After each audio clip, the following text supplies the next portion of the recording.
samirana mre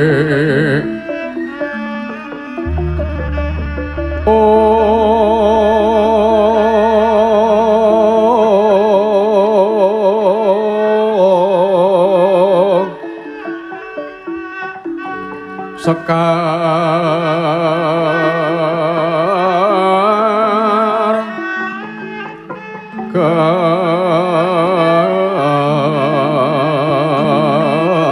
kadung ko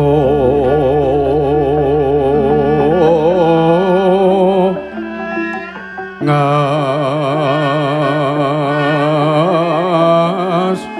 kandanyo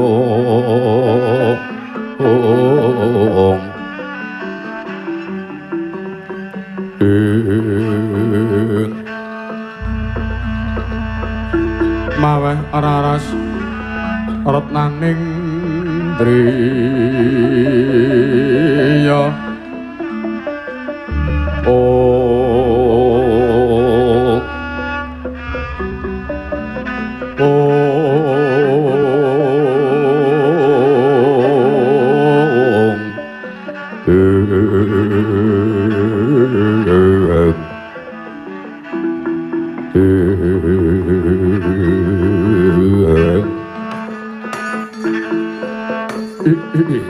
Niwang suksma mangadili luwe ana sasmintaning sun jagat pasaning Bathara Hung Bawana Langgang Sinugita Tanawrat ora mengko to sikik ora mengko dhisik Rekyana Pati Sara Gupita sakwise sawetara wektu jeneng para takmi jingadhep ana ngarsaning Manira saking para kawula ingkang padha seba tatanen ingkang prayoga Pati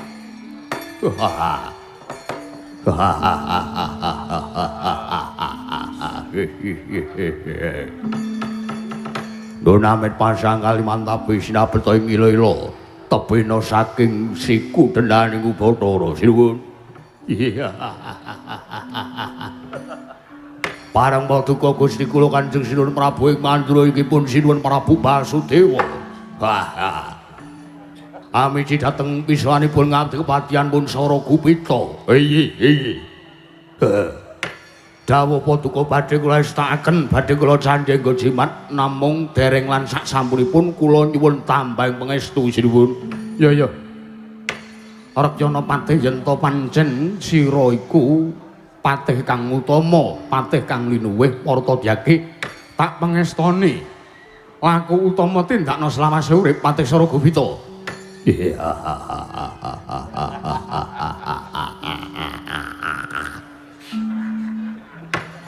Namung sendika ngestaken dawuh Sinuwun prayoga nongkon mulungguh Patih sampun boten kirang sekeca.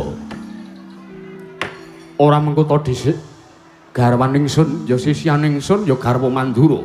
Yayi Dewi Maerah kula wonten mangantika dawuh paduka Kanjeng Sinuwun amiji dhateng ingkang abdipun Maerah kapiji wonten kedaton negari ing Mandura kepareng kula ngaturaken sembah sungkem bekti kula kunjuk Sinuwun Prabu Basudewa. Yo walah aja kaget apa to sababe wektu sak mengko iki jenenge sun nglumpukke sangjaning para kawula tasih sartane Atmajaku katelune ya Triatmaja Nalendra ing Mandura tak piji ngadhep ana ing Prajanegara Mandura sayekti manggene cekak aos wae rembug pasewakan panjenenganipun ora arep ngluputke marang jeneng para Yayi Dewi Maerah merga pancen sing jeneng kaluputan mono yen to ora tak jalari nggonku kelepyan nggonku tansah jaga marang kahananing garwa Prameswari Goreng Mandura tak kira ora bakal kedaden sing kaya mangkene iki. Inggih kepareng paduka kados pundi Kanjeng Sinuwun? Maerah kula wonten paring adhamu jabang bayat majane Gurawangsa ingkang mbok kandhut dina sak mengko wis dungkap linairake. Tak baleni meneh nggonku matur. Tak ambali meneh nggonku paring mangantikan. jeneng ingsun ora arep ngluputke marang sapa wae. Kabeh iki wis pinesthe kodrat. Banjur apa to sababe tak klumpukke? Ya merga nata ing Mandura Prabu Basudewa kuwatir. Wedi rasane ngatiku. Kalamun to iki mengko si bocah ingkang mbok kandhut, ingkang kinandhut ana ing garbamu Yayi Dewi Maerah. Iki mengko bakal ngancam marang uripe Atmajaku telu, yaiku Kakrasana, Narayana, apa dene Bratajaya. Lajeng kepareng paduka kados pundi? Yayi Dewi, kula wonten dawuh. Mesine sira jejering wanita, jejering garwa. Mesine mung manut kang dadi pesining nata Mandura Prabu Basudewa. Inggih. Kula namung kantun nderek kemawon sinuwun.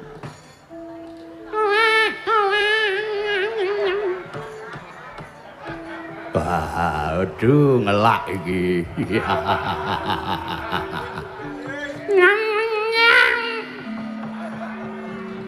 Mbok disusoni.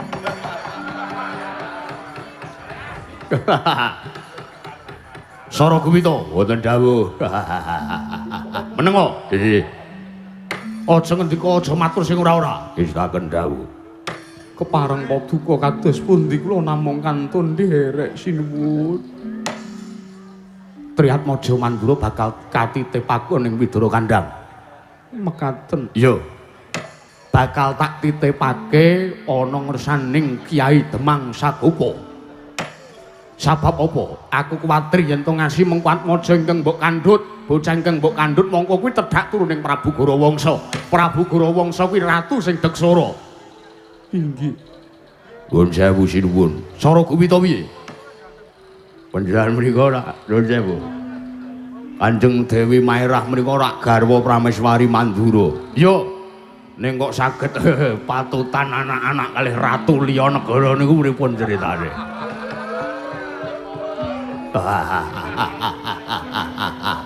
Sara Gumita wonten dawuh. Kowe iki ngerti ning ora sapi-api ora weruh. Nggih. Arang jalaranipun Gorawangsa menika mindha warni wujud paduka. Iya, tumuli kumpul kaliyan ingkang garwa nulya. Walah. Salah kedaden. Pripun Bu? Wedang. Oh nggih, monggo mriku mawon. Kula gulane dipisah, pahit mawon kula.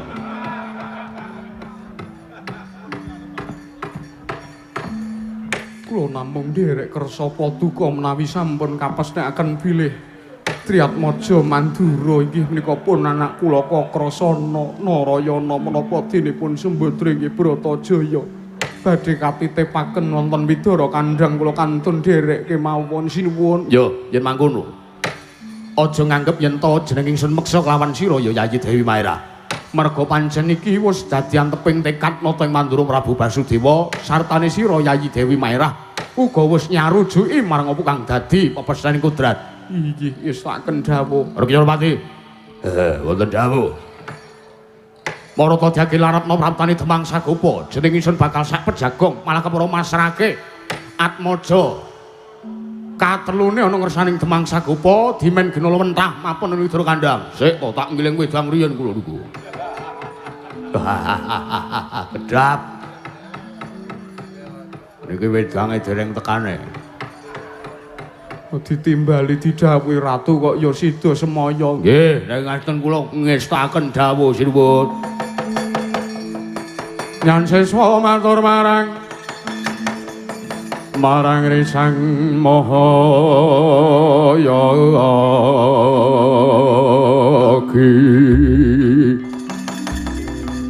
Sang Wiprakati paran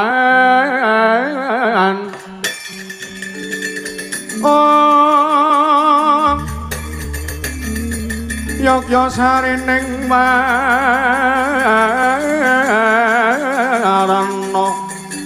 kang gumelar ning bumi kang gumelar ning bumi mugi luntet oh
Langening ngalang jemana kelaraman dan moncar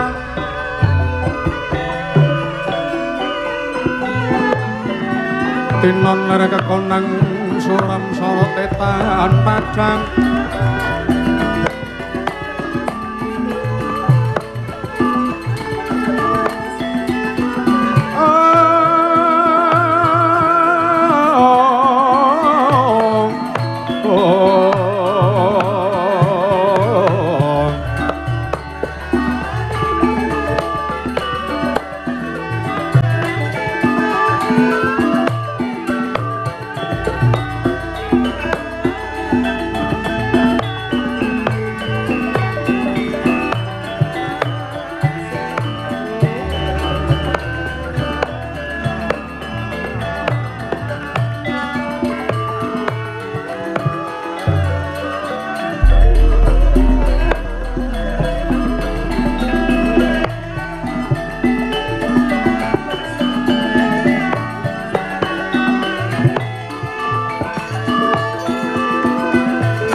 Sinong mati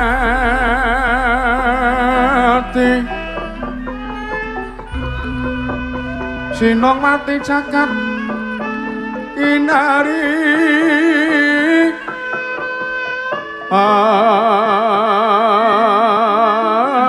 among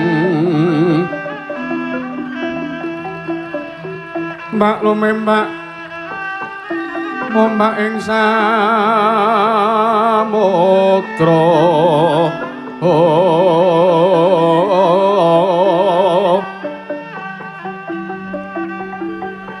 ae ana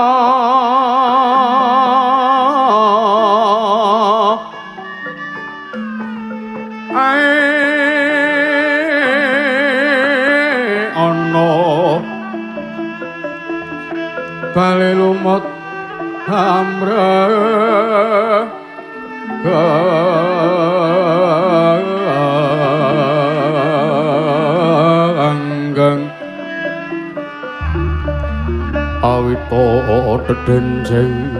denjengan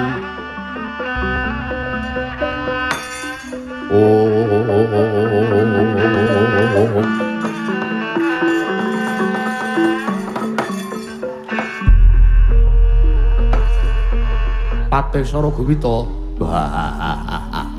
wonten dawuh Jinuwun paduka nimbali dhateng kula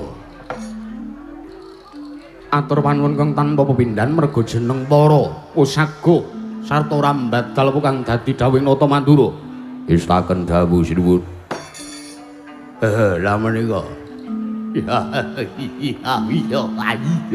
iya Demang Sagopa pun prapta wonten mriki. Kersanipun kados pundi? Badhe pun dangu riyen napa pun paringi unjukan riyen? Sara Gumita wonten dawuh. Bab wedangan iso kapenggalih mengko. Nggih. Biasane niki ming sok wedang putih. Sok remesik-resik alasan boyoke lara lah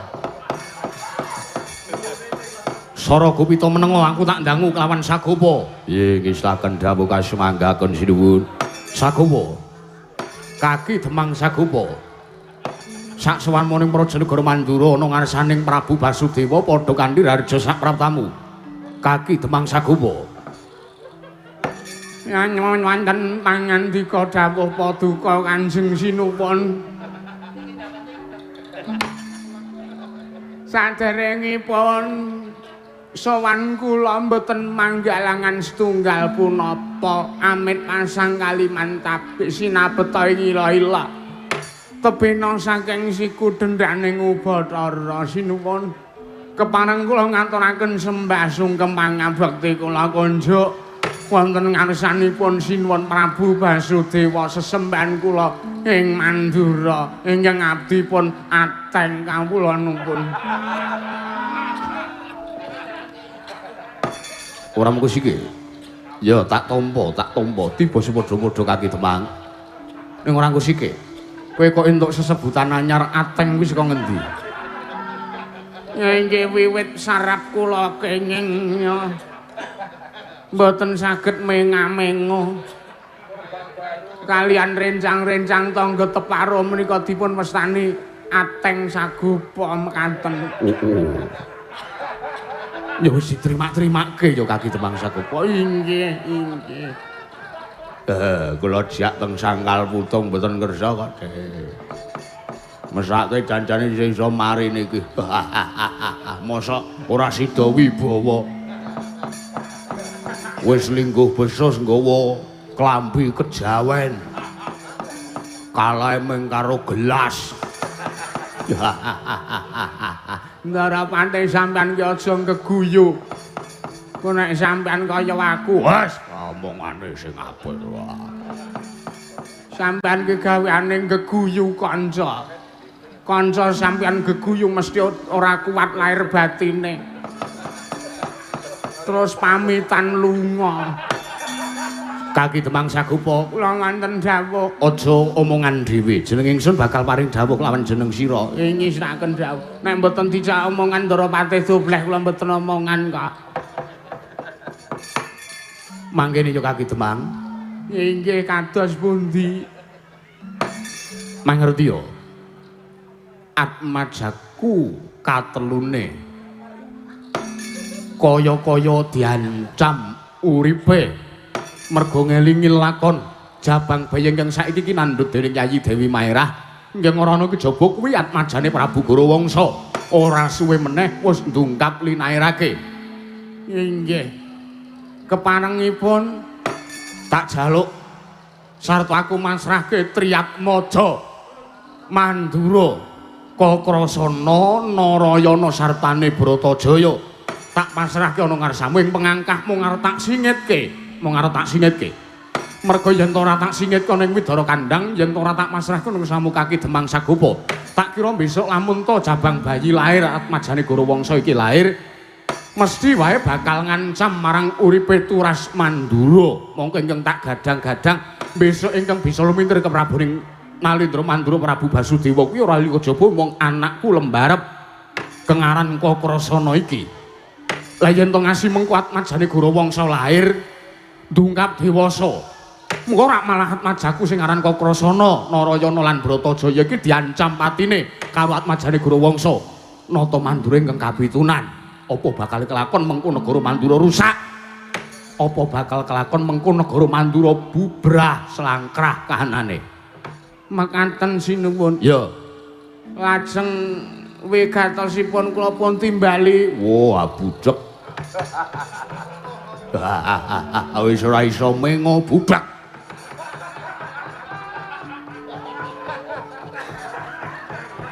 Ya sia-sia sampean ki Ndara Patih.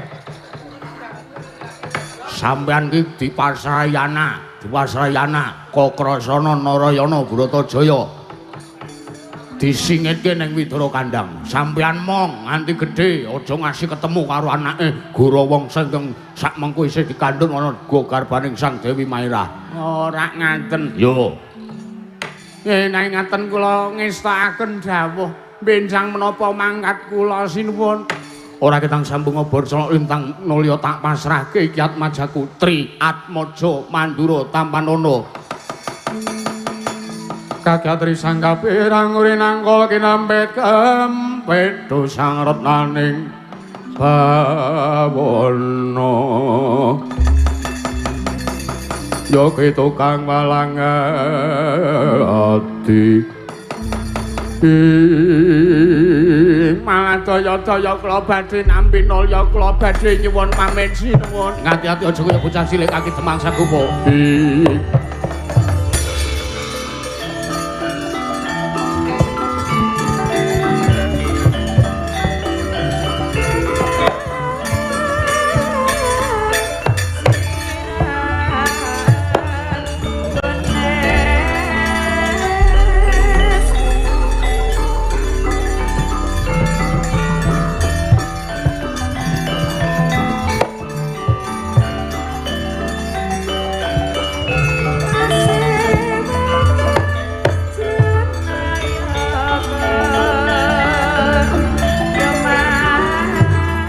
Kula putraning sun sira iku Mosman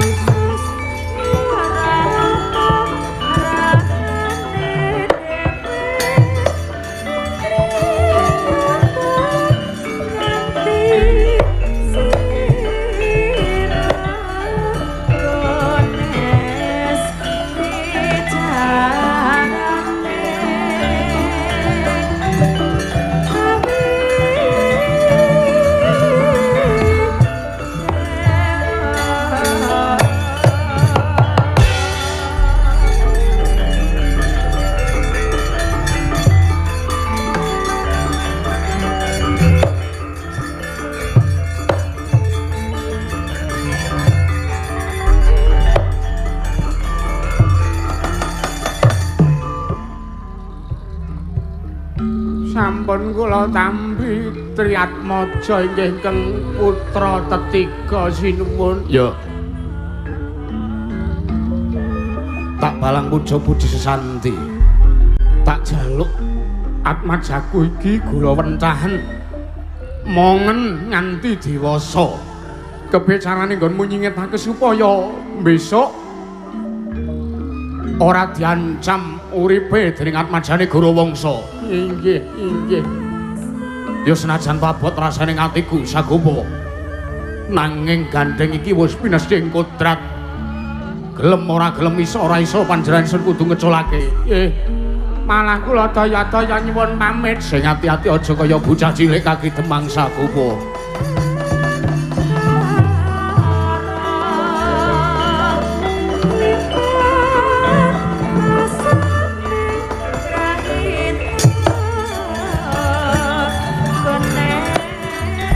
Nyarangane ngalang yanagar pandan moncara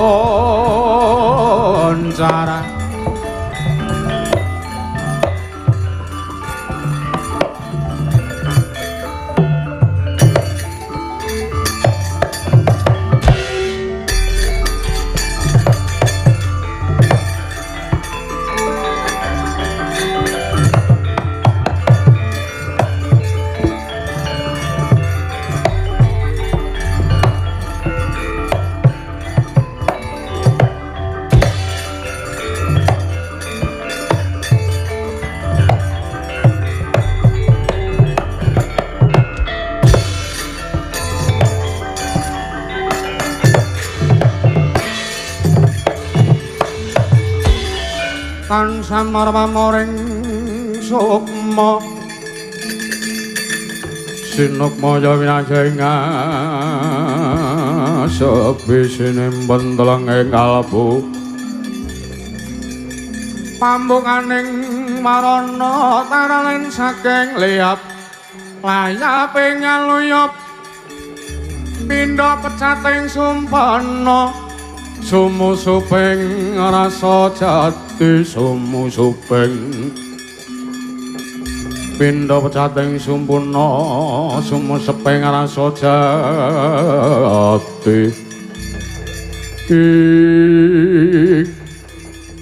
dina lumaku wulan gumanti warsa ngiringi nenggih triat majane Sang Prabu Basudewa ingkang gina lewentah ing Widara Kandhang nalika semana wis dungkap diwasa Kadyapari kang berkata panggesanganing Widara Kandhang kang kebak karukunan nulya ndadosaken pribadi kang becik wonten gesanging para Triatmaja ing Mandura ananging beneh kelawan para kadang Dwi Atmaja Sang Narayana kang anggadhahi kawasisan linuwih ing mriku gya ndamel geger kang damel bungahe manah para kawula ing Widara Kandhang.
Tengaraning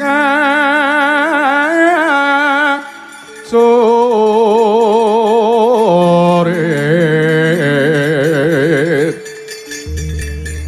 kang maguru gangsa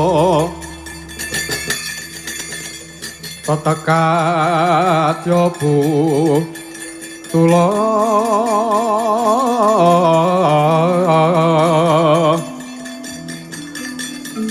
Warwan sriting turangga esti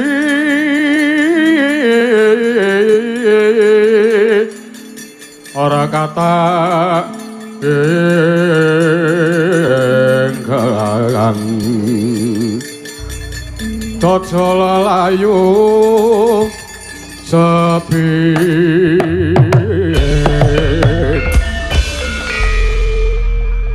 Waduh ngopo kok kaya wong gumun? Ora gumun piye? Aku karo kowe iki meng kawula cilik kok ada-ada ridu mawur. Apa kawula cilik ki ora entuk nyilih ada-adane wong duwe jabatan nak takon. Oh iya no. Iya, Kakang Udawa. Piye adikku cah bagus? Wah jan. Gumun aku karo kowe iki. Gumun ngapa? Anake Bapa Sagopa ki sing mbarep bule. Sing nomor 2 ireng. Cemani. Ning kok sing ketok bagus dhewe kowe ya. Ora satok bacotke omonganmu mung arep atos. Ora. Aku wis hafal, kowe ngalem aku mergo ireng malah ketok bagus dhewe iki mergo nek aku mesem sing ketok untuku tok. Ngono to? Yo ora ngono to. Piye iki sida beraksi meneh apa ora? Ngopo? Lho. Wis entuk seminggu iki awake dhewe gaweane begal, ngerampok, maling, ngecu. Iya, heeh. Wah. Maune pisanan aku melu kowe iki rasane ming deg-degan. Lah ngopo deg-degan? Hapiye wong maling iki tumindak sing ora bener. Maling iki tumindak sing ora prayoga. Lah kok aku kok yo manut wae karo apa sing dadi aturmu ning bareng tak lakoni entuk 3 dina kok rasane maling iki jebule gurih. Ngene tak omongi yo Kakang Udawa, piye? Ancasku nggonku maling, niatku maling kuwi ora mergo aku ki wong sing elek, ora mergo aku wong sing duwe watak angkara kuwi dudu. Lah iya, ora wis omong. Iya. Aku ya mung ngudawa rasa. Ngudarasa. Dumeh jenenge Udawa kuwi terus apa-apa kaya tembung wa. Uda dadak nganggo wa. Ngudarasa. Lah ngudarasa, aku mung ngudarasa.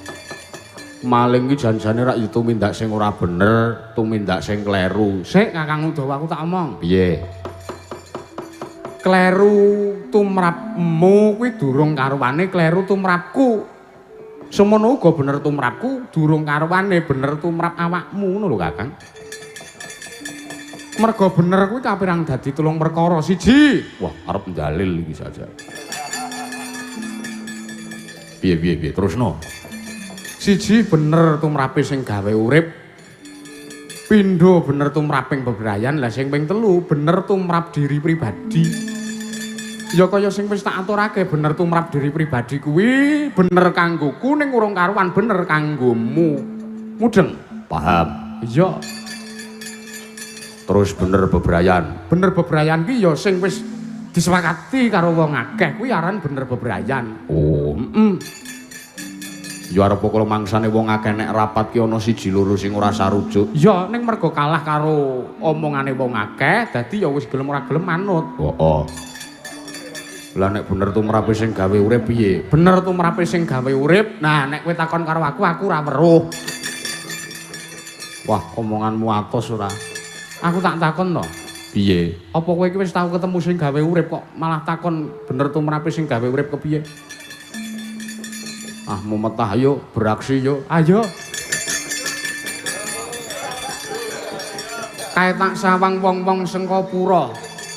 Weh lah ndak dina kok saya le ndodro nggone geret, nggone njaluk pajek karo kawula. Mongko le njaluk pajek ora ngutek.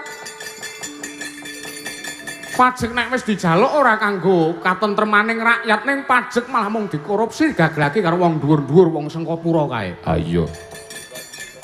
Kabeh ki ming mergo sangka sing dawuh ki dobleh kongso kae kok. Ha iya. Aku karo kowe iki kawula cilik ki ya rumangsa ora seneng karo dobleh kongso kae iki. Ora ngawur kae adipati. Ah kowe iki ora, kowe ya sengit kok. Iya aku ya sengit. Sing tak anti-anti iki kapan iso mateni sing aran dobleh kongso kae. Mengesok ra wis. Oh lah iya. Udu kongso sing Sengkapura udu kae kongso ngomah. Wis ngono tak dherake. Aku sing perang, kowe sing nantang. Ya, aku manut nganggo jeneng samaran. Ora sah wis to. Waduh. Ku nang nganti kengerten kowe anake bapa sagopa piye? Kengerten ya wis, nek nganti cekel ya wis, nek nganti pateni mati mbok wis. Nek mati baterainya di PP ben urip meneh. Wah, ya. Jagel. Kowe ngomongane kawula cilik kok, Kang arep pakem kepiye? Ya wis ayo tak dhereke, ayo. Moko kowe iki rasah nganggo jamang. Nek nganggo jamang iki ketok kowe wis miyayi. Nek ora nganggo jamang mah ketok lenggleling kae. Ora idep ayo, kae wong Sengkapura ayo dibegal kae. Kakala putrane ingsun sira iku wis wanci pisahan seneng man ya kule ning aran dipecik sira ning praja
kawula cilik hei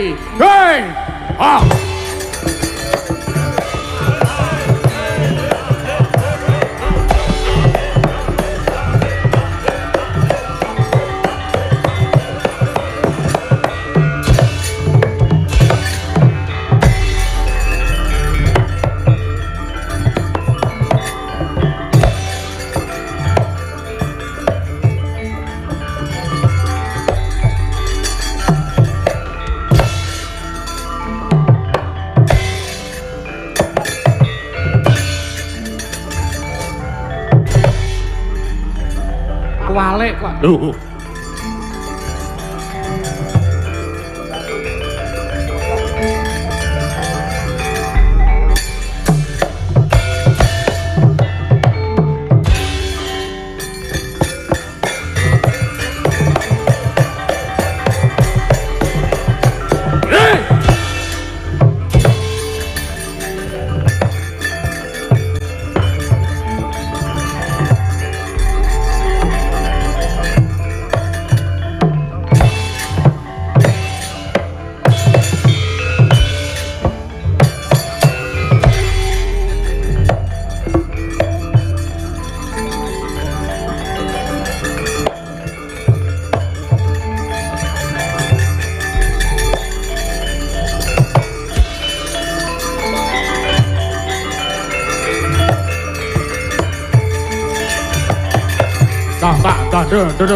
Lor wetan payungan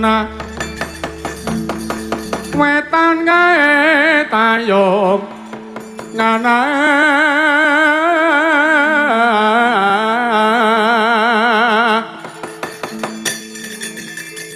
satria lagi lana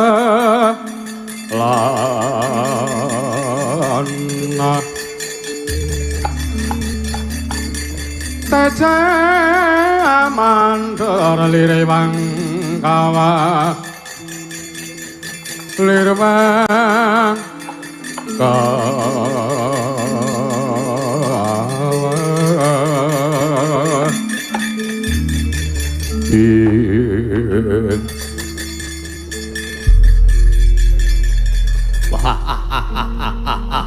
ya iki target ya ingkang dadi sasaran sak pungkure kawula liyane ning Widara Kandhal. Kang, apa? Iki ketoke wong anyar. Wong anyar piye? Wingi-wingi sing nagih tukang tagih sing awake dhewe begal ki udu iki. Oh apa? Kok kowe rumangsaku kabeh padha wae wong Sengkapura ki cangkeme ya nyerengeh-nyerengeh ngono kuwi ya. Dubleh-dubleh kabeh. Pokoke sing anak buahe Kangsa dubleh ki dubleh kabeh. Ora nek sing memper blas rupane. Ora engko sikik kowe sapa aranmu? Aranmu sapa? Kawula cilik. Ketoke wong anyar tenan iki. Ya iya. Wedian bandane anyar mekutane isih nek labele ngono kok. Heeh. Le tuku nang pasar klewer kuwi ketoke. Isih nek cape rego ora. Hei! Takoni mah omongan dhewe ganyi, parat. Sapa kowe? Sapa? Aku Narayana. Sapa? Narayana. Oh, kowe Narayana. Iya. Sapa iki? Roni Ahmad Wahyudi. Iki Udawa. Wah, dengkule mlocot ora. Aku nganggo jeneng samaran ben ora konangan nek anake Bapak Sagopa. Kowe anake Sagopa. Aduh, keceplosan. Syukur ora keblegong lehmu gawe jogangan dhewe. Oh, alah nek ngono cah loro iki sing gaweane ngerampok. Bocah loro iki sing gaweane begal, bocah loro iki sing gaweane ngecu. Nek iya arep ngopo? Kowe wedi karo aku? Yo, pancen aku diutus karo Adipati Kangsa. Nyernake menungsa loro iki. Mergo pancen menungsa loro iki sing ngentek-enteki Bandha Mandura. Sik aku tak takon karo kowe. Piye? Sing tok mestani Bandha Mandura kuwi sing endi? Bandha Mandura kuwi wujuding Brana Picis ingkang nalika semana Adipati Kangsa utusan karo aku sak rombongan. Utusan karo aku sak Wadyabala kon njaluk pajek ngersane kamula. Aku tak takon. Piye? Bandha Sengkapura kuwi asale saka kawula Widara Kandhang kelebune. Iya, iya. Tok jaluk pajeke kawula ora sebaene okehe. Mongko kawula Widara Kandhang ki oke-okehe tani. Mongko wong buruh tani kuwi hasile ora mesti akeh. Kala mangsane sok ora ana hasile mung akeh sedakohe. Iya to Kang Udawa? Mbuh. Kang. Ora kena jak kerja sama antil mencelat sisan. Antilen. Tanganku luwih antep banget tanganmu. Kok iso kowe ngaku yen to kuwi Bandha Sengkapura? Kok iso kowe ngarani yen to kuwi Bandha Mandura? Kuwi iki saka kawula sing mestine bandha utawa pajek ingkang wis mbok jaluk kuwi mbok gunakake kanggo katentremaning kawula. Malah tok korupsi, setan ora. Ora peduli. Kowe luput tumrap pernataning hukum Sengkapura ya negaring Mandura. Aku luput tumrap pernataning hukum ning aku bener tumrap pernataning sing gawe urip. Jare sapa? Apa kowe wis ketemu sing gawe urip? Wis. Kapan? Kapan ya, Kang? Ambuh. Kowe iki omongan sing cetha-cetha wae ora. Ya. Aku saguh mbok rangket, aku saguh mbok pateni kepara. Mok lebokke pakunjaran ning ana syarate. Syarate apa? Syaratnya apa? Mulya! Langkono kuwandane kakangku kengaran Kakang Udawa iki. Ya, kene mundur. Ana mundur kono. Kok terus disendal mayang ora? Aja muni mayang. Piye?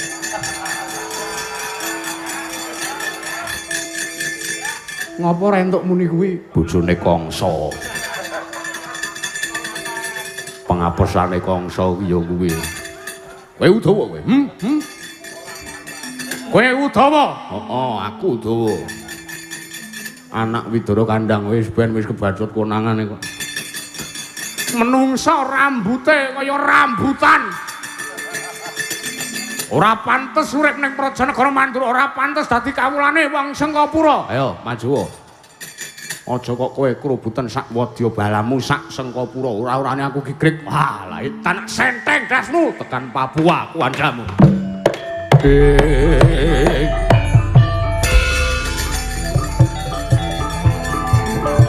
Oh, ah. Hei. Hei. Ah. Seru banget kan.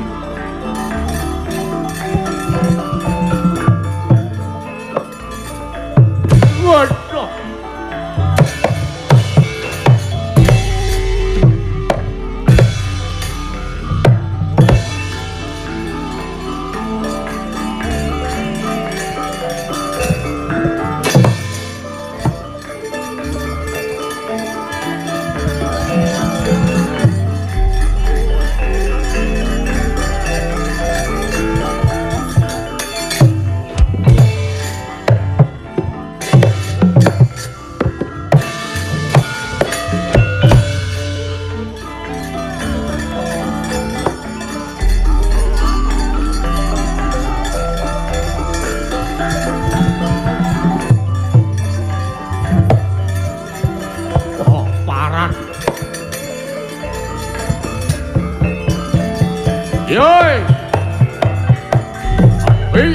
iya.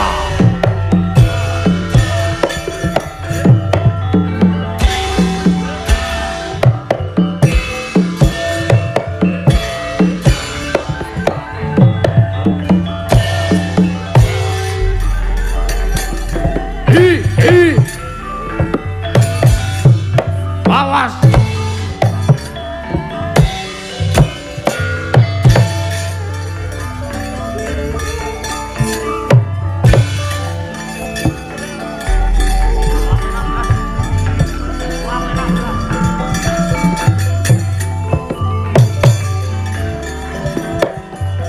Awas.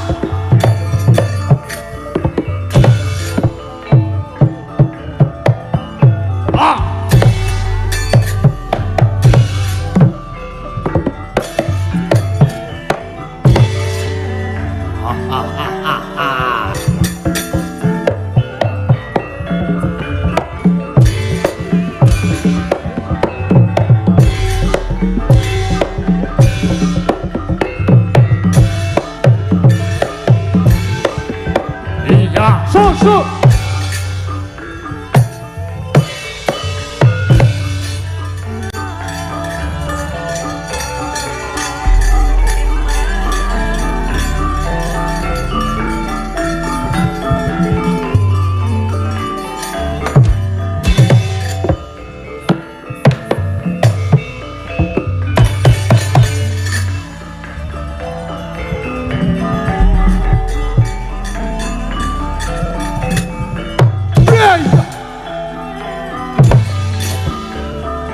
Aduh, aduh.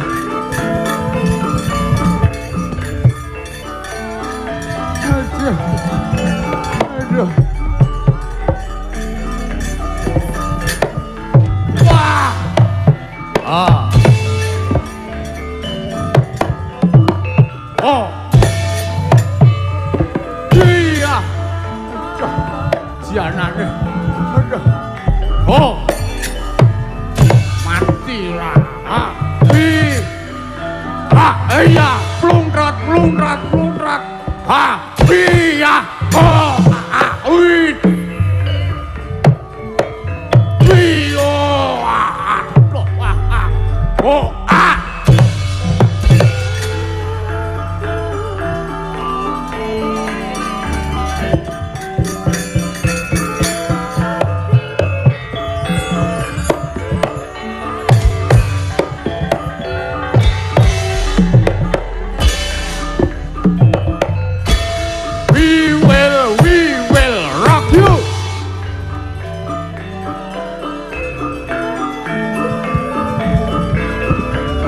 Apik tenan kakangku perang.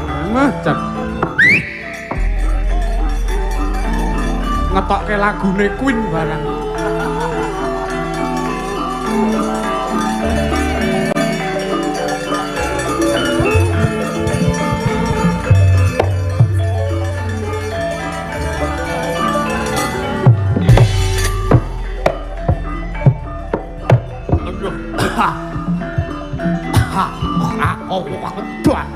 Aduh. Oh. Ora. Nyaron radi demung radi tunggon intan kok terus.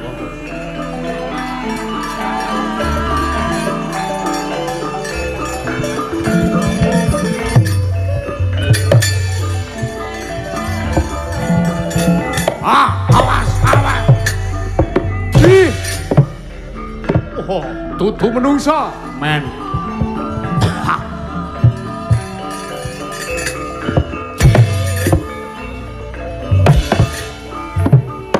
Iya.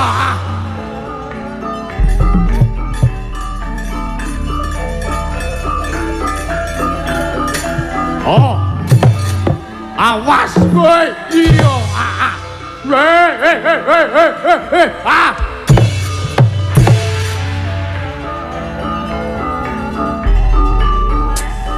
Ih. Diambung adine dhewe kok gila ora. Untumu kuning. Ih. Aduh. Aduh. Aduh. Sambal kowe. Aduh. Aduh. Aduh. Awas. Ah. Oh. Aduh. Aduh. Aduh. Aduh.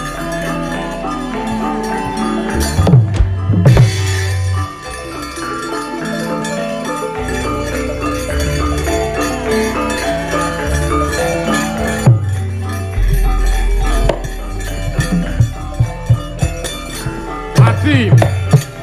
Ah. Bi. Ah.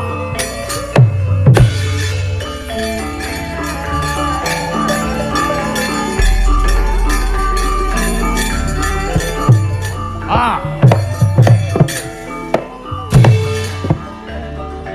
Oh, ora apa-apa. Ah. Wah. Yo.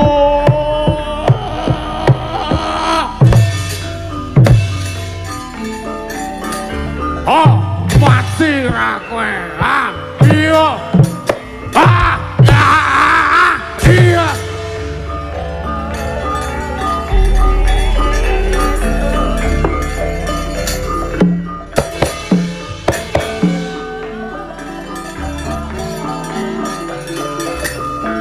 Aduh.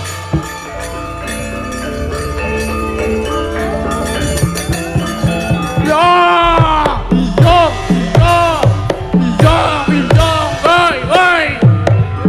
Lara, lara. Ah.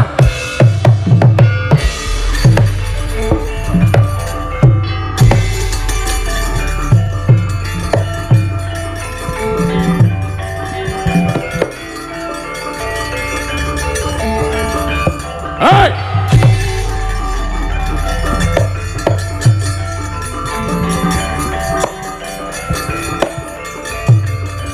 Ah!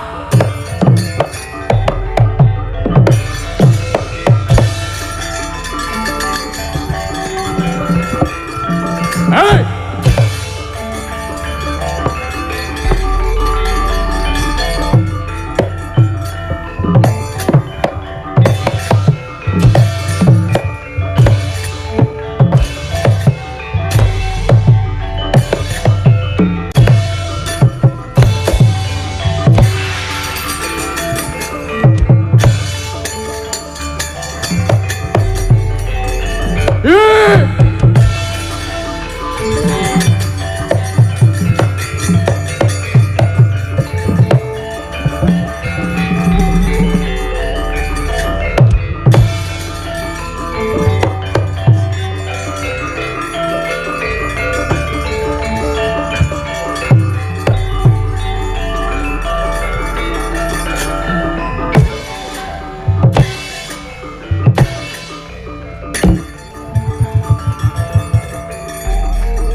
Piye? Apik. Ayo.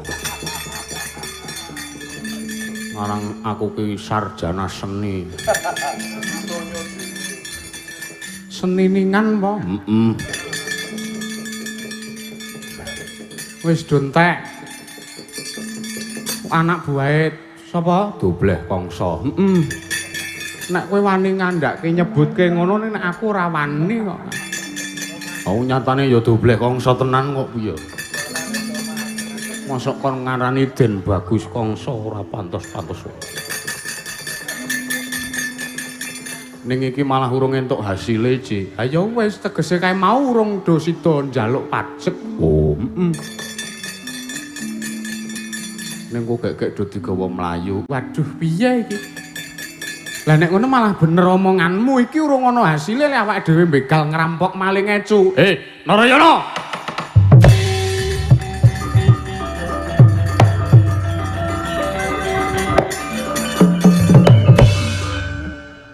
Tobat. Baleni meneh.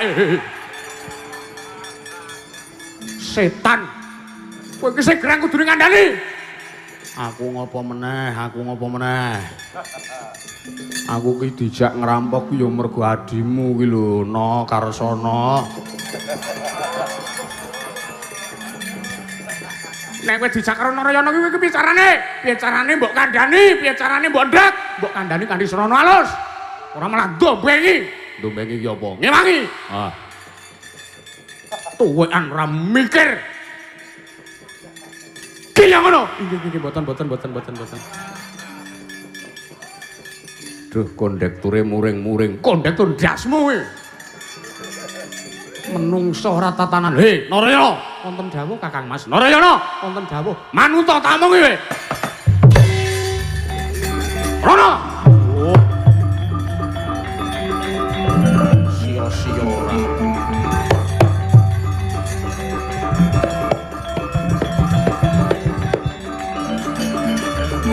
Miat langene ngalang jaman.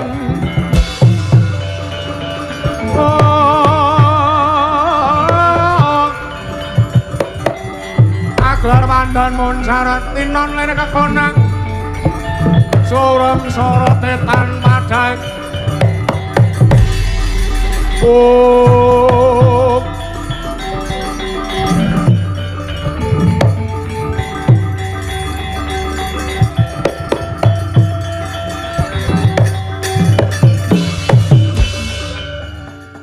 Sumangkahang sesumbar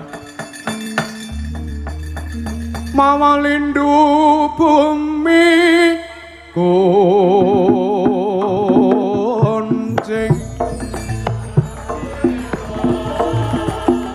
maludo kuntura gatok lumembah penyu kang kumambang dosang Wisnu Bathara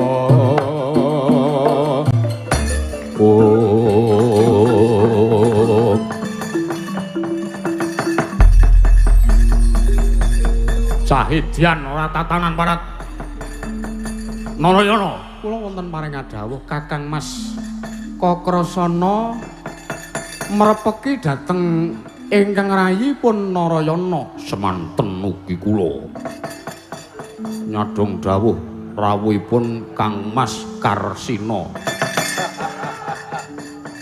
Kowe iki aja sok mbeda to men. Aku nek karo wong sing temperamen gampang muring iki malah aku seneng beda ya. Udawa, piye? Wis ngerti aku ki gampang muring, wis ngerti aku gampang ketaton atiku. Malah mbok gegira. Kakang Udawa ki ya can kurang ajar kok setan tenan kok kowe. Oh, ayo aku ki can kirik tenan kok aku ki. Wah, jan wis sapa-sapa tak beda kok terus ora kuat atine ora. Narayana, wonten dawuh. Kowe ngerti? Mboten. Nah ora ngerti ora tak omongi. Oh, nggih. Badhe paring dawuh menapa? Kula ngestakaken dawuh badhe nganglungaken jangga nilingaken Karna Lele. Cahidyan diomongi tenan ama blawanan omongane ngalor kidul mulur ngetan. Sing jeneng maling kuwi ora apik ya, Di. Sing jeneng nyolong ngrampok begal ngesu kuwi ora becik. Kuwi lupa tumrap ranataning hukum negara ing Mandura. Luwih-luwih mengko nganti siap dikecekel karo wong-wong Singapura. Mesakno karo pun Kakang, mesakno bapa, sagopa, mesakno biyong sagopi. Ngomong kowe, ngomong pun Kakang. Gula wentah kuwi cilik nganti seprene gedene. Nek nganti kowe kecekel wong Singapura ku ora jeneng mirang-mirangke jenenge wong tuwa kowe parat. Nyuwun ngapunten. Nggih, arep alasan apa meneh? Wis no manuta wae no. Kowe menengo apa pilih tak tutuki sirahmu? Yo. Udawa ki yo ngono. Karo adine wedi. Aku ki yo gur manut wae wong janjine nek aku gelem ngewangi ngerampok aku arep dibagi rokok sak slop. Merke Tuso.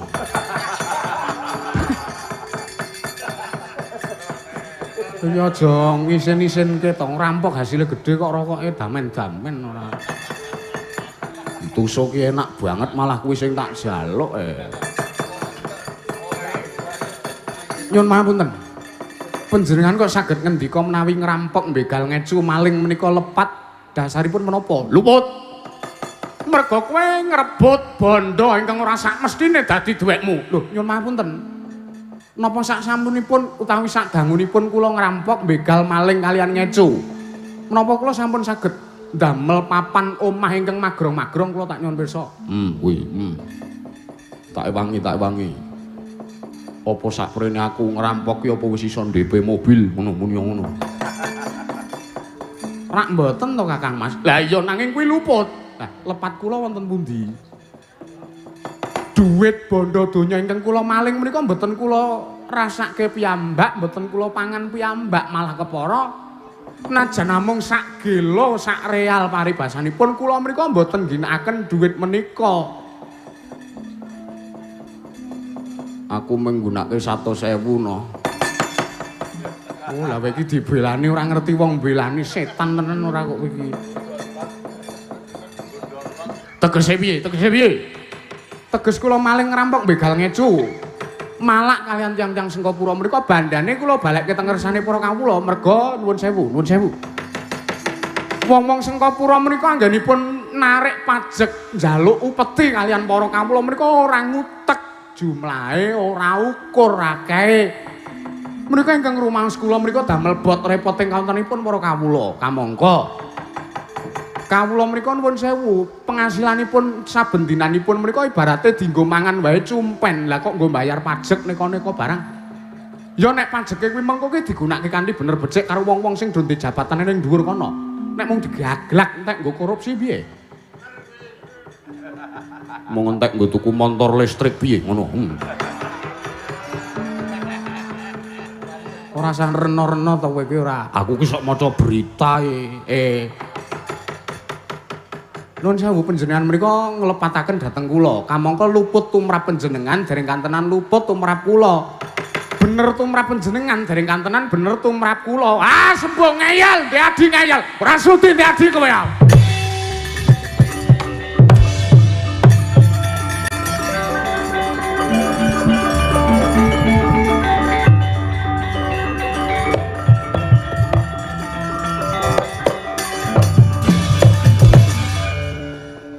Mudhar ora kakangmu Pardi nesu to. Nesu ya wis nganti kaya ora ndek dulur liyane. Kowe arep ora diaku adi karo Kokrasana kowe, mudhar kowe. Arep piye mengkari aku karo kowe karo Bratajaya, Malah meneri. Jatahe Kakang Karsana iso tak pangan kok ora. terus iki piye? Kowe la edan. No, Piye Kakang Udawa? Kae sawangen kae. Wilaitan lah kok wong Sengkapura kemruyuk ketoke ora trima karo lehku ngajarmu. Piye iki apike? Mlayu nyang alas wae. Wong Sengkapura sing arep nguyak karo awake dhewe ora ngerti nek awake dhewe iki cah Widara Kandang, ora ngerti nek awake dhewe iki anake Bapa Sagopa. oh iya.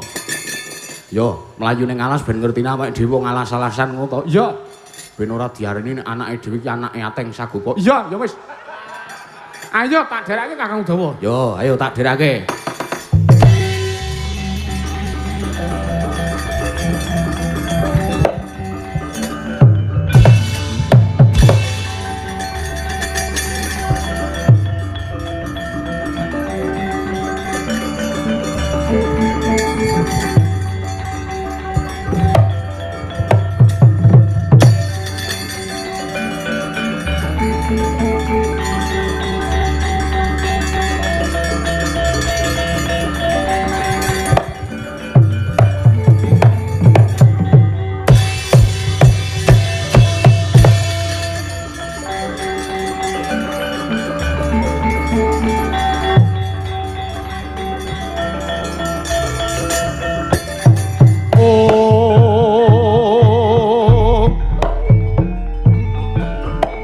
Pandhita Kinarya Wangsit pindha tombang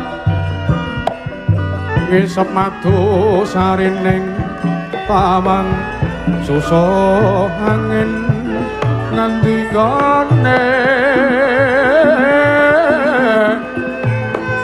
miang kalih ingkang mung paksi bebas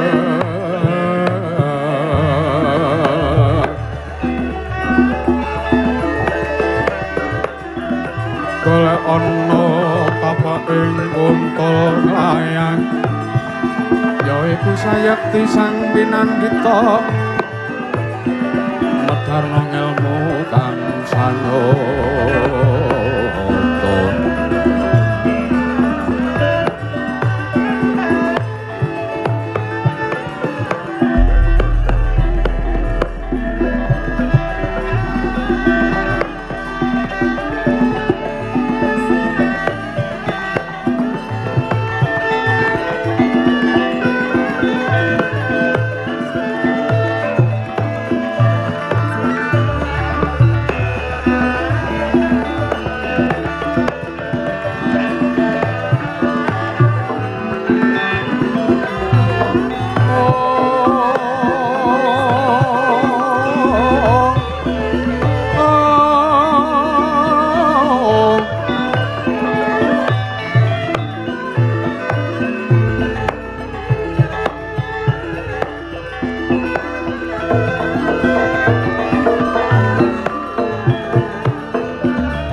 samar pamoring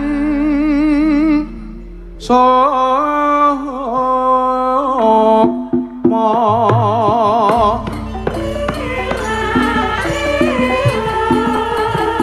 sinuk semaya winangga ing sepi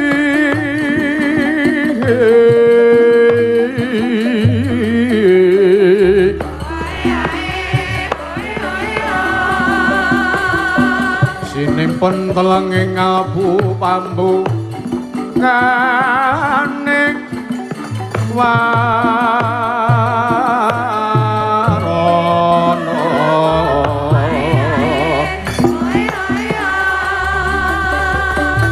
karen saking layap-layap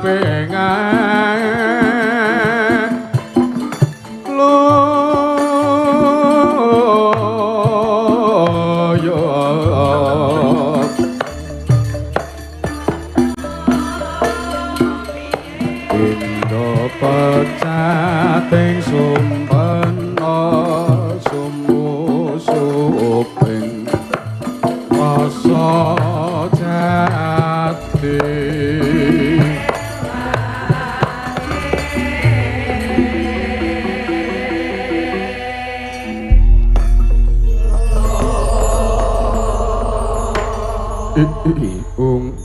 bawana langgeng sinunggi datanawrat ora mengko dhisik Narayana siswa kinasing Sang Begawan Padmanaba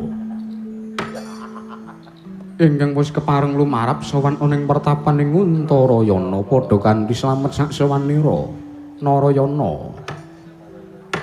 nunamit pasang Kalimantabi sinabeta ila-ila tebena saking siku dendaning Ubathara nun mangke penemban sawan kula wilujeng kalih Sambikala tebih saking Rubeda tansah pinayunganing kawidadan dening Sambikala. Kepareng kula ngaturaken sembah sungkem pangabekti kula konja penemban. Iya Narayana wis tak tampa. Pangestuku wae tampanana. Nokna inggih sampun sanget anggen kawula pundi. Mangerti lamun dina pawiyatan iki panjenenganing sun ya pun bapa. Wis antuk sasmitaning dewa kalamun to dina iki uga pepesthening kodrat pun bapa ing Untarayana keduga masrahke apa kang dadi titipaning para dewa ya apa ingkang sakwene iki wis tak gawa minangka wujud tanggung jawab ingkang pinasrahke saka ngarsaning dewa ana ngarsaning pun bapa Nggerit Narayana. Banjur apa tanggung jawab ingkang katitipake nulya sakmengko bakal tak pasrahke ana ngarsamu. Ingkang ora liya kejaba ya mung pusaka telu cacah ingkang sepisan wujuding Sekar Cangkok Wijaya Mulya. Ingkang kaping pindho kengaran Senjata Cakra. Banjur kengaran Panah Kyai Kesawa. Narayana, uruhanamu. Pusaka katelune iku bakal ndak pasrahke ana ngarsamu merga ya wis titiwancine. Pun bapa ora menang ndarbeki pusaka iku nanging wis titiwancine jeneng para Narayana ingkang keduga kuat sarta saguh momong marang pusaka telu kuwi mau. Kang sayekti pusaka iku nduweni daya kemanden dhewe-dhewe. Ing antarane ya kuwi Sekar Cangkok Wijaya Mulya kuwi minangka pralambanging panguripan marang kawula sak praja negara. Iki bisa mbok gunakake sarta dayane bisa mbok rasakake besok to kalamun to titimahyaning mangsa kala sira Narayana mengku kebawat keperintah madeg nalindra ning salah sakwijining negara. Banjur ingkang aran Senjata Cakra iki pusaka pamuneng satru murka. Pusaka iki mboyasan dadak mbok watek utawa mboyasan dadak mbok tamakake ora sandadak mbok cepeng wujuding pusaka nanging mung cukup mbok watek sarta mbok batin wae. Pusaka wis bisa niteni marang sapa ta jiwaning angkara murka ingkang sakmengko ora pantes urip ana ing alam badan. Sabanjure ingkang pungkasan kengaran Panah Kyai Kesawa. Dayane Panah Kyai Kesawa iki kalamuntosi ning Nggol Bidore. Sakmengko Atmajaku kinasih ya putra siswaku Narayana keduga bakal bisa matek Ajiti Wikrama. Nulya dadi wujuding raseksa Brahala sak gunung pranakan gedene. Mekaten Bapa Penemban. Iya. Malah kula ngaturaken panuwun ing tanpa pepindhan. Malah sak mangke sampun dados prasetyanipun ingkang abdi ingkang putra pun Narayana. Lah menika ingkang kula antu-antu. Benjang menapa kula pikantuk kasil sarta kula pikantuk bebungah, pikantuk ganjaran. Anggenipun kula sadangunipun suwita wonten ngarsa paduka Sang Pinandhita ing pertapan Nguntarayana inggih Bapa Penemban Padmanaba. Sampun dados prasetya tuwin anteping tekad manah kula Bapa Penemban menawi sampun pikantuk kasil sarta ganjaran sakmangke kula badhe langkung tetek anggen kula ngupadi gegulang dhateng ilmu kasudibyan lan sak panunggalanipun. Nanging mekon dhisik aja kadhokati kajuron panampa. Kadiparan. Sadurunge tak jlentrehi ingkang luwih akeh. Kejaba pusaka telu ingkang wis bakal ndak pasrahake iki mengko Sang Hyang Wisnu, ya Sang Hyang Suman iku kengaran dewaning katentreman ya dewaning kabagyan. Panjenengane wis manitis ana ing jagat iki wis marambah makaping-kaping. Nitis wiwit jaman Medangpura yaiku nalika ngruwat Murwakala mapan ana ing taun 201 banjur dadi bocah bajang angon banteng nulya dadi Brahmana Kestu nelusur Medang Kamulan loro jejuluk Prabu Brabirawaka banjur dilih Purwacarita 1 jejuluk Prabu Sri Mahabudha Kresna. Sabanjure Sang Hyang Bathara Wisnu nitis ning Narendra Makukuhan yaiku Prabu Sri Mahapunggung ya Prabu Kanu. Sabanjure nitis maneh ning tanah Hindu peparep Brahmana Wiwana Matara. Sabanjure nitis maneh ning Medang Kamulan 4 yaiku Prabu Setmata. Banjur gumanti keprabone Prabu Palindriya tapa ning Gunung Candrageni ya Harga Merapi. Nulya tapa wis antuk 20 taun Sinaraya Dewa nyerenake Prabu Watu Gunung. Sabanjure durung purna jejibane Sang Hyang Wisnu nitis Medang Kamulan 4 dumunung ing tlatah Kendal jejuluk Prabu Wisnupati. Durung purna kewajibane nitis maneh ana ngersaning Sang Prabu Arjuna Sasra. Banjur nitis maneh ana ing Sang Prabu Rama Wijaya. Banjur sak mengko durung purna pecating jangka lumereking manci besok bakal ana Nalendra jejuluk Prabu Jayabaya ing mamenang. Sak banjure iku bakal nitis meneh ana ngarsaning Prabu Angling Darma ing Malawapati. Banjur bakal nitis maneh marang Panjasmara Bangun ya Inu Kertapati ing Jenggala Manik telu jejuluk Prabu Surya Misena.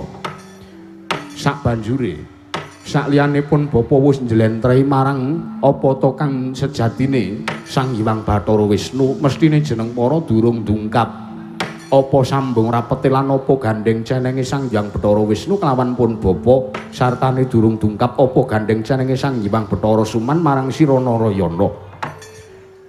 Siji ingkang bakal tak jarwake marang ngersamu yen to sejatine Sira Narayana kuwi dudu atmajane Demang Sagopa. Waduh, nyuwun pangapunten. Nyuwun pangapunten Bapa Remban. Teka paduka paring dawuh kados mekaten lha kok damel kaget setaning manah. Kamangka kula ingkang ngraosaken piyambak wiwit kuncung ngantos gelung kula linairaken dening Biyung Sagopi nulya kula dipun mban dipun mong dening Bapa Sagopa. Ora mangkono sejatining kahanan. Sejatine sira kuwi anake ya atmajane Nata Mandura Sang Prabu Basudewa. Sejarahe sarta larah-larahe manggene Prabu Basudewa kuwatir kalamun to bocah ingkang kinandhut dening Sang Dewi Maerah ya keng ibu kita iku sejati dudu atmajane Prabu Basudewa nanging iku atmajane Prabu Gorawangsa ingkang saiki wis lair wis mapan ning Kadipaten Sengkapura yaiku Sang Adipati Kangsadewa. Dobleh Kangsa. Hus. Kuwi najan to mungsuh tumrap jeneng para nanging kuwi pepundhenmu kuwi Nayaka Negara Mandura. Kajengipun menika basa cangkrukan tiyang kang boten remen kaliyan pun Kangsa menika sebutanipun Dobleh Kangsa ngaten. Ya wis sakarepmu Narayana. Kejaba kang saka iku ingkang atmajane ya atmajane Prabu Basudewa ora mung Sira Narayana nanging kadangmu Tuwaka Krasana. Sartane adimu Bratajaya iku uga atmajane Prabu Basudewa. Prabu Basudewa kuwatir lamun to Kangsa lair bakal ngancam marang uripmu. Nulya tanggaping gati nalika kowe bocah telu isih cilik, kowe dititipake ana ngersaning Sang Demang Sagopa, kowe digula wentah. Pengangkah mung bakal disingetake aja ngasi Kangsadewa mangerteni yen to tedhak turuning Prabu Basudewa mapan ning Widara Kandhang. Mangkono Narayana. Oh, mekaten. Weh la edan menawi ngaten kula gleleng. Ya kena gleleng nanging aja ngasih jeneng para lali marang jati dirimu. Iya, kula namung saged nampi pesthi ning kodrat menawi ngaten. Bapa Sagopa menika tiyang sepuh sambung kula.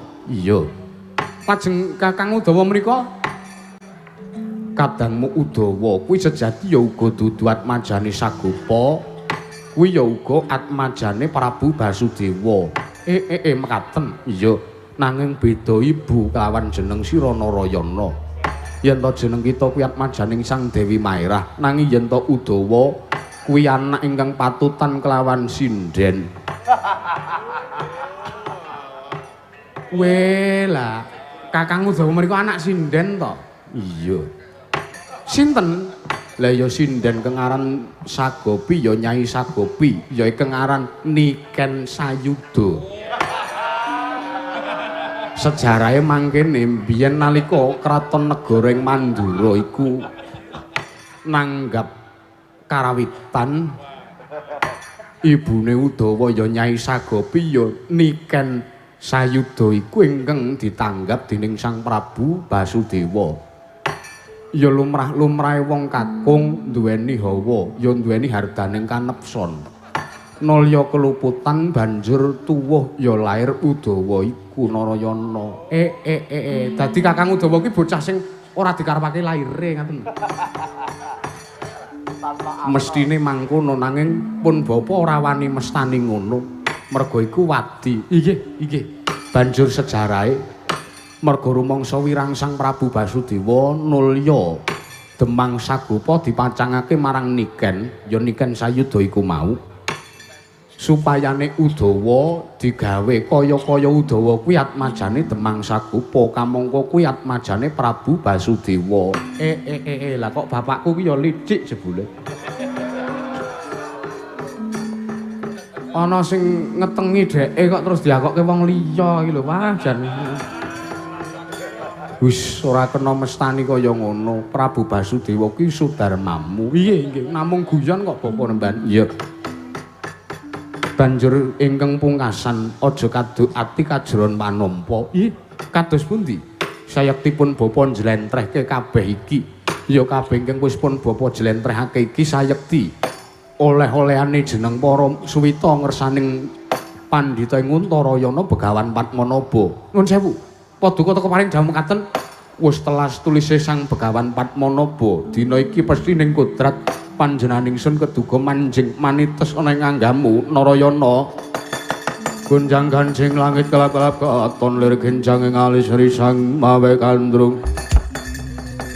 Sabaran kadula bokir moyak mayek saking yas balewor. Saking yas balewor.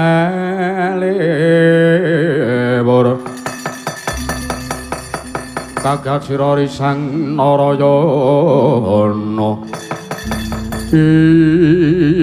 Waduh.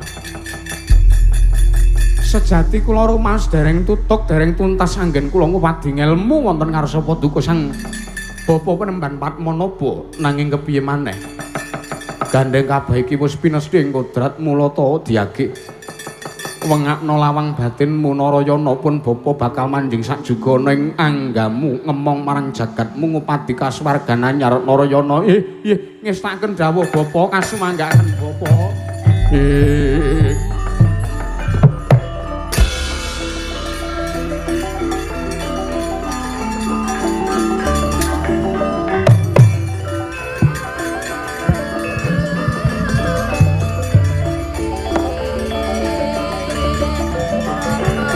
Kula putraning ingsun sira iku wis manci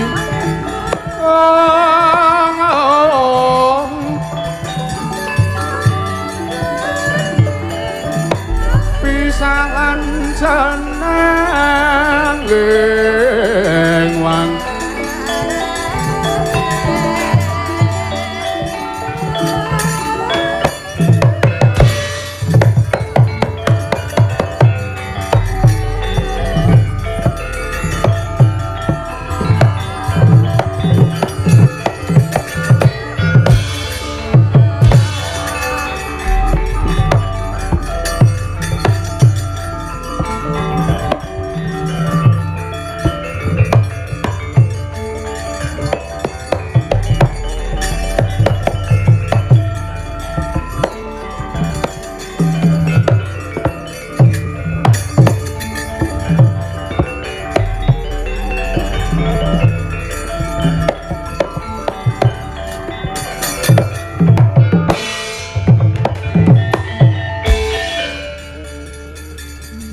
ngedapi pusaka ora diparingke cara lair lah kok cara batin iki mula aku banjur nyekel pusaka telu cacahe wae lah tak pamerke Kakang Udawa ben gleleng aku.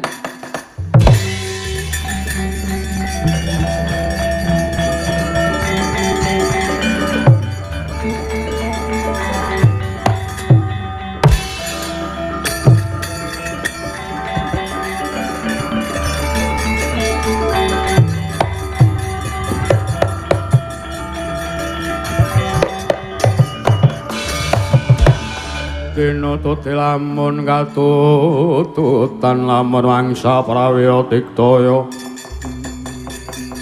ora nanggono magawe gelare wang-wang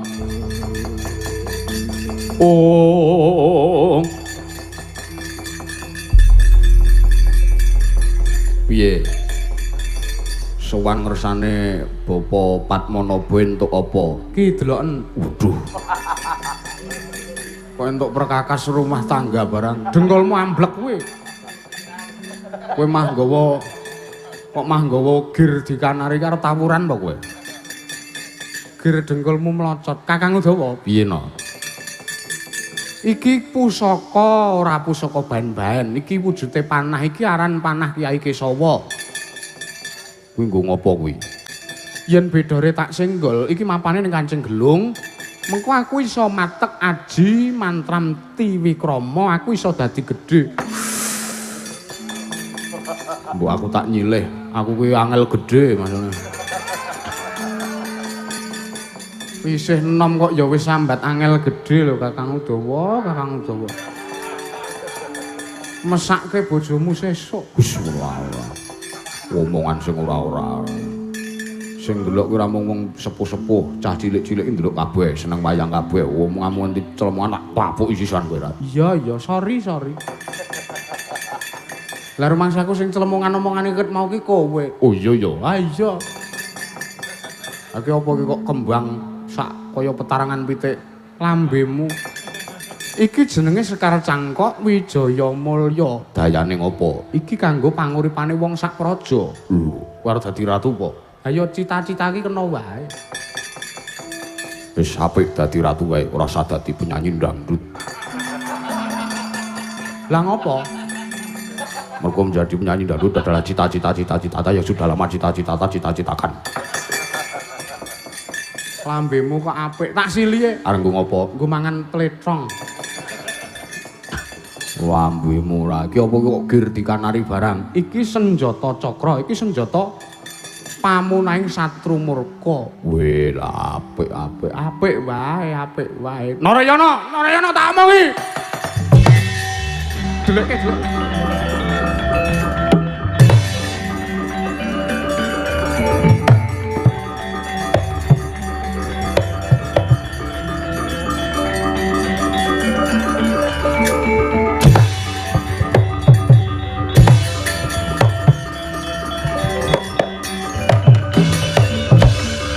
Kacarian putra lamun kabekasan yeka wisanggeni maya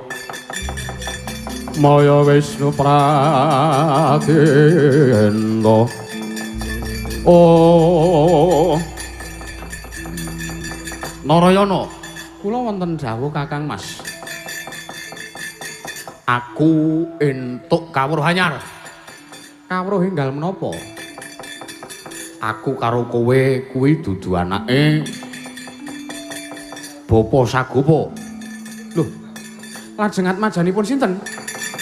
Aku karo kowe kuwi atmajane Nata Mandura Prabu Basudewa. Ora gleleng.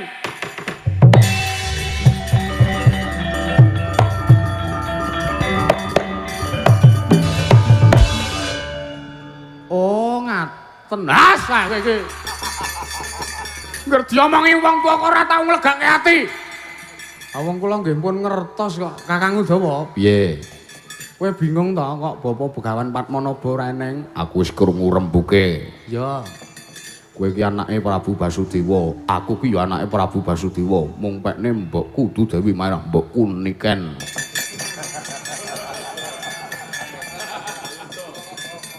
Kowe malah wis dimong dimban digendong karo Niken. Wah iya. Kakang Udawa kuwi ya dudu atmajane Bapa Sagopa. Wis ngerti aku, wis ngerti. Wong aku nguping rembuke Narayana karo Bapa Penemban Padmanaba iki mau kok ora. Ora mung entuk kawruh kuwi. Aku uga entuk pusaka saking sinten? Saka ngersani Wang Pikulun Bathara Brama njlentrehi yen aku ki atmajane Prabu Basudewa, banjur aku diparingi wujude pusaka. Menapa? Deloken.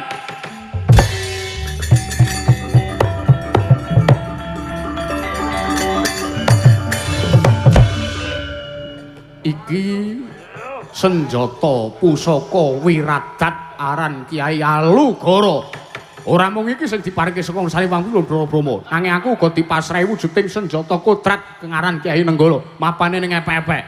Oh, niki to. Yo. Kok kaya arep gejok lesung. Tak nggo gejok ndasmu pecah. Oh, ngono. Iki pusaka dewatan ora ben-ben Kakang Udawa. Ya iya, aku ya ora gumun, aku ora gumun. Pundi nenggalane kaya ngapa nenggalane? Kusik. Gandeng mapane ning epek-epek sisih tengen kudu dingenek ngene sik. Sik. Ah. Walah dadi pusaka ki nek arep metu ki dingonok-onok kae sik. Pak sampluk mencelat lho kowe ora. Omongane kok ngoyo wara ora. Iki Kyai Nenggala. Iki. Kula pun ngertos. Ayo. Lah menawi sampun sami mangertosi bilih kula panjenengan kaliyan Kakang Udawa kaliyan Yayi Bratajaya menika sanes atmajanipun Bapa Sagopa. Ha inggih kados pun diserananipun. Aku krana krungu ana rembugan. Krungu kabar. Pripun? Krungu kabar yen to sak mengkoning Sengkapura ana lelakon adon-adon menungsa. Mekaten ya. Malah ayo sadurunge tumuju ning Sengkapura nyekseni wong adon-adon sing dianake karo Dobleh Kangsadewa. Ayo bali nyang Midara Kandang sik. Matur apa kang dadi sejatining lakon urusane Bapa Sagopa. Nek ngaten monggo kula dherekaken. Sik aja do budal sik. Piye meneh iki tuwekan siji ki arep ngopo ki? Aku mau budal nek iringane Udu Mars PKK aku wegah budal. Kowe iki ora lumrah wong aku karo kowe karo Kakang Mas Kakrasana ki Atmaja Nalendra. Arep kae Atmaja Ratu ki rak tata batin, tata lair awake dhewe iki gedibal. Mula ayo ndak ibu-ibu dora karenan penggalihe nek ora ditokke lagune. Ya wis nek anu ya tak dherekake ayo. Monggo Kakang Mas Kakrasana, monggo kula dherekaken. Ayo tak dherekake. Amandan bahagia keluarga berencana hidup jaya PKK. Marilah semua rakyat Indonesia. Ayo.